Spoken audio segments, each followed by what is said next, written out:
कानों में आवाजें आती हैं और दोनों कानों में आवाजें आती हैं और शुगर भी इनकी हाई रहती है।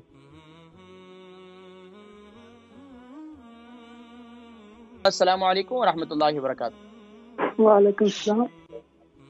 जी, नाम, उम्र, वजन, शहर।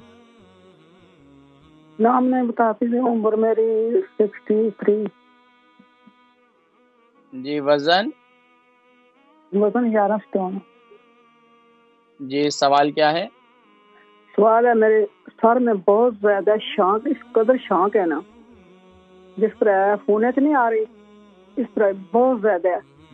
तो कानों में इतनी जड़े चिड़िया नहीं बोलती, इस कदर वही है ना, आवाज बहुत ज्यादा है भाई।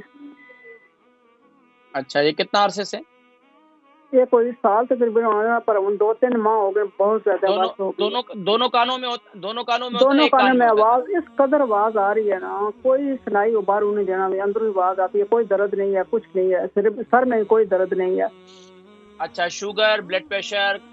हाँ, शुगर है, ब्लड प्रेशर ठीक है मेरा। शुगर कंट्रोल रहती है या शुगर हाई हो जाती है? नहीं, शुगर आई रहती है, टीके लगाती हूँ, हाई। मेडिसिन मेडिसिन खाती हूँ। आप ये बताएं कि आप रोजाना कितना वॉक करती हैं? वॉक तो इतना नहीं हो सकता मुझे, उन ताकत ही नहीं है, तो क्या करूँ, थोड़ी सी करती हूँ, ठीक, चले आधे इंशाल्लाह मैं घंटे। जिक्र करता हूँ इंशाल्लाह, ठीक है। अम्मा जी है, इनकी उम्र 63 है, 11 स्टोन का वजन है। देखिए, नाम बता दिया कर, उससे फायदा ये होता है आपको पता होगा कि आप ही का सवाल है, आप ही सवाल के जवाब है दिया जा रहा है। तो बस औकात क्या होता है, नाम मेरा पूछता हूँ तो कहते हैं कि हम नाम नहीं बताना चाह रहे, ठीक है ना बताएं। लेकिन क्या होता है कि जब आप प्रोग्राम रिपीट देख रहे होते हैं या आप दोबारा सुन रहे होते हैं तो आपको पता होता है कि आप ही के बारे में बात हो रही है। तो सर में दर्द रहता है और इनके कान में जो है सॉरी, इनके सर के अंदर जो है वो शांख यानी कि कानों में आवाजें आती हैं और दोनों कानों में आवाजें आती हैं और शुगर भी इनकी हाई रहती है। देखिए, सबसे पहले एक तो ये कि अपने शुगर हाई को कंट्रोल करें, वो मैंने जैसे जिक्र किया। अब मैंने पहले कॉलर को भी जिक्र किया था कि शुगर को कंट्रोल करने के लिए आप भिंडी को गीला कर लें और यानी कि आप अगर सुबह गीला कर लें, शाम के वक्त में उसका पानी पी लें। दूसरा, करेले वाला जो नुस्खा है उसको उसका जूस बना लें, उसके अंदर पाँव को आप डुबो के रख दें। तीसरा नुस्खा जो है वो मेरा मेथी दाने का है, उसको कंटिन्यूसली आप इस्तेमाल करना शुरू कर दें।